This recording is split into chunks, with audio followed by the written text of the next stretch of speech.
members of the Constituent Assembly and also the drafting committee for the Constitution of India. आपकी dress बहुत अच्छी है आज। Thank you sir. आपका sir कपड़ों पे आपका नजर बहुत कम जाते हैं, आज आपका नजर गया, धन्यवाद सर। सर कल बहुत अच्छा डिबेट हुआ और हमारे विपक्ष और ट्रेजरी बेंच से सबने अपने बात रखे हैं। थोड़ा डिफरेंसेस होते हैं, आइडियोलॉजी ओपिनियन होते हैं, मगर अपना बात रखा और सर मैं भी कुछ तर्क के साथ अपने पार्टी की ओर से इस महान सदन में अपना बात रखना चाहता हूं। ओरिजिनली सर 389 मेंबर्स चुने गए थे संविधान सभा के लिए और बाद में जाकर के पार्टीशन के बाद मुस्लिम लीग के बाकी मेंबर्स सब विड्रॉ हो गए तो रह गए थे 299 मेंबर्स और 299 मेंबर्स ने टोटल उसमें 15 महिलाएं और 8 मेजर कमेटियां और 13 माइनर कमेटियां गठन करके 2 साल 11 महीने 18 दिन कुल मिलाकर के 11 सेशंस और 165 दिन काम करके ये महान संविधान का रचना हुई है। इसमें संविधान का रचना करते समय हम लोग को ये भी रखना चाहिए कि कुछ ऐसे सिंबल्स, कुछ ऐसे प्रतीक जिसका संविधान में, संविधान के किताब में और बाद में हमारा देश का चिन्ह में उभर के सबके सामने में आए हैं। मैं सबसे पहले तो हमारा देश का महान जो इतिहास है उसके बारे में सिर्फ इसी चीज का जिक्र करना चाहता हूं। दुनिया का सबसे महान सम्राट में से एक अशोक सम्राट के जो अशोक स्तंभ है उस पर आधारित जो सारनाथ में बनी है, जो ओरिजिनली सारनाथ में था, बाद में जाकर के उसको सांची के स्तूपा कहा जाता है मध्य प्रदेश में। वहां अभी भी जाके देख के आ सकते हैं। मैं आज से 6 दिन पहले सांची खुद जाकर के दर्शन करके आए हैं और जो हमारा तिरंगा झंडा में 3 कलर है, सबको मालूम है। बीच में सफेद कलर के बीच में जो धर्म चक्र है, हमारा जो धर्म चक्र का नीला रंग होने का कारण वो भी हमको सबको मालूम है, मैं फिर भी जिक्र कर रहा हूं। उसको व्हील ऑफ लॉ, विधि का चक्र कहा जाता है, क्योंकि नीला रंग दर्शाता है आकाश, महासागर और सार्वभौमिक सत्य को दर्शाता है।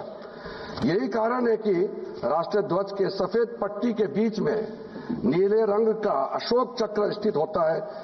वही उसमें बनी जो 24 तीलियां बनी है वो है मनुष्य की 24 गुणों को दर्शाती है।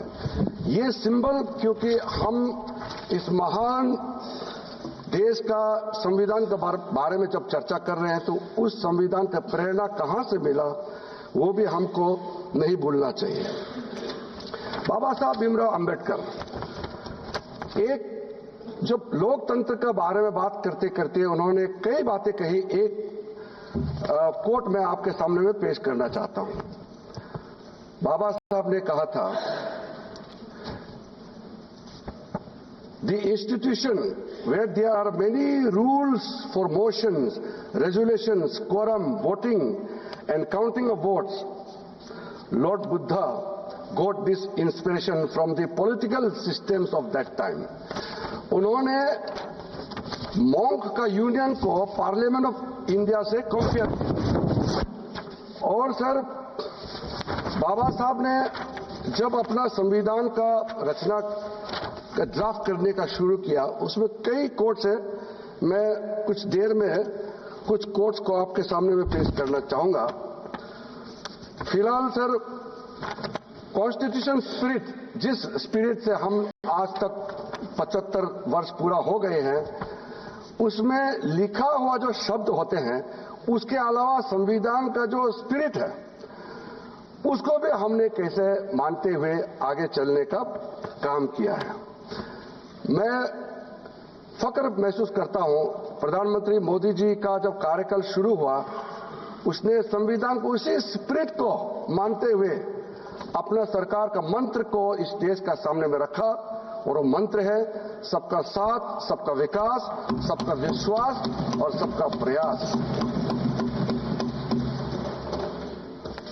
इस चीज को लेकर के हम सब भी फख्र महसूस करते हैं कि संविधान के स्पिरिट के अनुसार ही 75 वर्ष पूरा होने पर संविधान का एडॉप्शन को इस वक्त हमारा देश का राष्ट्रपति एक महिला और एक आदिवासी है, जिसको इस देश का महामहिम राष्ट्रपति का पद पर आसीन होने का मौका मिला है।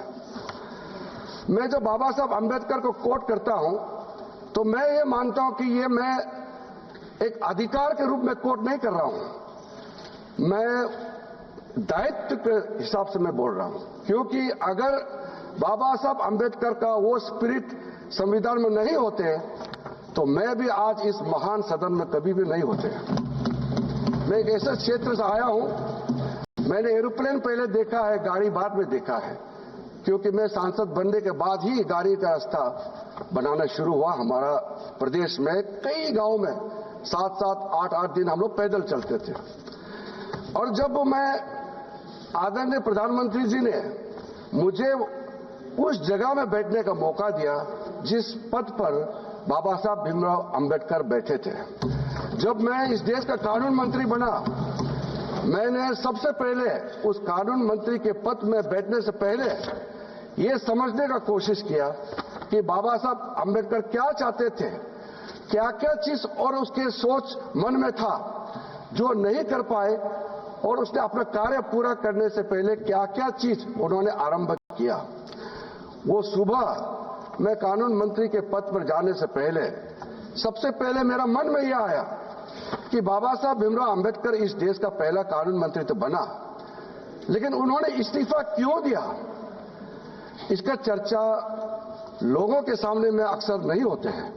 जब कोई इंसान किसी पद से इस्तीफा देते हैं, उसका बड़ा कारण होता है, वो भी बाबा साहब भीमराव अंबेडकर जैसे, जिन्होंने महान संविधान का रचना किया। इसको हम आर्किटेक्ट ऑफ इंडियन कॉन्स्टिट्यूशन के नाम से जाने जाते हैं, और इतने कम समय में कानून मंत्री के पद से क्यों इस्तीफा दिया। तो मैंने ढूंढ करके वो पत्र जो बाबा साहब भीमराव अंबेडकर ने पंडित नेहरू जी को लिखा, जो प्रधानमंत्री थे, उस पत्र को मैंने पढ़ा है। अब मैं पत्र को, लंबा पत्र है, पूरा जिक्र नहीं करना चाहूंगा, और उसके पत्र में 1 पॉइंट है, 2 पॉइंट है, वो भी मैं कुछ देर में मैं जिक्र करूंगा। अभी मैं सबसे पहले इस बात से मैं शुरू करूंगा कि आप हो या हम सब फख्र महसूस करते हैं इस देश का नागरिक होने का, क्योंकि हमारा देश का संविधान दुनिया का सबसे बड़ा संविधान ही नहीं, दुनिया का सबसे खूबसूरत संविधान भी है। उस संविधान में सब कुछ है।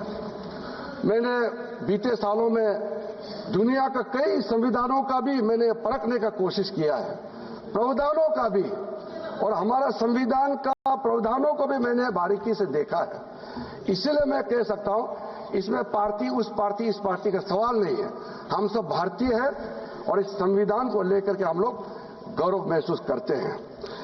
इसमें बाकी का तो छोड़ दीजिए, मैं 1-2 जो आर्टिकल का स्पिरिट को, मैं जिस स्पिरिट को जिक्र किया था सबसे पहले, उसको यह अंगीकृत किया गया था आर्टिकल 15। आर्टिकल 15 में किसी भारतीय को, चाहे कोई धर्म का हो, कोई जात का हो, बच्चा हो, बूढ़ा हो, औरत हो, मर्द हो, कोई सवाल नहीं, हर एक भारतीय को बराबर का दर्जा देने का सबसे पहले आर्टिकल 15 में जिक्र किया गया है। फिर उसके बाद आर्टिकल 16 में, अनुच्छेद 16 में सबको बराबरी का मौका देने का, इक्वालिटी इन अपॉर्चुनिटी, इसका भी वहां मेंशन किया गया है। फिर माइनॉरिटी का हम लोग बात करते हैं। मैं खुद एक माइनॉरिटी कम्युनिटी से आता हूं, और आर्टिकल 25 में बाकी सब हिंदू हो या कोई भी, हमारे 6 माइनॉरिटी कम्युनिटी है, हिंदू को मिला के 7 है, सबको अपना धर्म मानने का, प्रैक्टिस करने का और दूसरे को बताने का आजादी संविधान ने दिया गया है। आर्टिकल 29 में माइनॉरिटी का इंटरेस्ट को प्रोटेक्शन के लिए भी प्रावधान दिया गया है। फिर आर्टिकल 30 में लिंग्विस्टिक माइनॉरिटीज का राइट्स के बारे में भी पूरा जिक्र किया गया है। अध्यक्ष महोदय, कुछ कंपेयर करना हमको जरूरी इसलिए है कि जो हमने किया इस देश में, चाहे कांग्रेस का सरकार हो चाहे हमारे सरकार हो, सबने अपने अपने तरीके से काम किया है। जो माइनॉरिटी कमीशन यहां बनाया गया है उसका नाम है national commission of minorities act. मैंने चेक किया है, किसी दूसरे राष्ट्र में ऐसा कमीशन अलग से नहीं बनाया गया है। हमारे देश में जितना माइनॉरिटी कम्युनिटीज है, चाहे वो मुस्लिम हो, सिख हो, ईसाई हो, बौद्ध हो, पारसी हो, जैन हो, सबके लिए लीगल प्रोटेक्शन ही नहीं, उसके लिए एफर्मेटिव एक्शंस का जो प्रावधान है वो भी दूसरे देशों का तुलना में कई अधिक प्रावधान हमारे देश में रखा गया है। कई काम कांग्रेस ने भी किया है माइनॉरिटीज के लिए, मैं उसका नकारना नहीं चाहता हूं। मैं जो कह रहा हूं वो देश के प्रति हम लोग का जो एक सोच रखना चाहिए उसी लिहाज से मैं कह रहा हूं। कई कानून है, पूरा मैं बोलना नहीं चाहता हूं। Indian Christian marriage act, Muslim women protection of rights on marriage act 2019, Dargah Khwaja Sahib act 1955, Anand marriage act 1999, Parsi marriage act, divorce act 1936, Jain succession act 1928। इस तरह का स्पेसिफिक माइनॉरिटीज के लिए कानून हमारा देश में बनाया हुआ है। आज मैं जिस मंत्रालय को देख रहा हूं, अल्पसंख्यक मंत्रालय के माध्यम से 6 माइनॉरिटी कम्युनिटीज के लिए कई स्कीम चल रहे हैं। स्कीम का नाम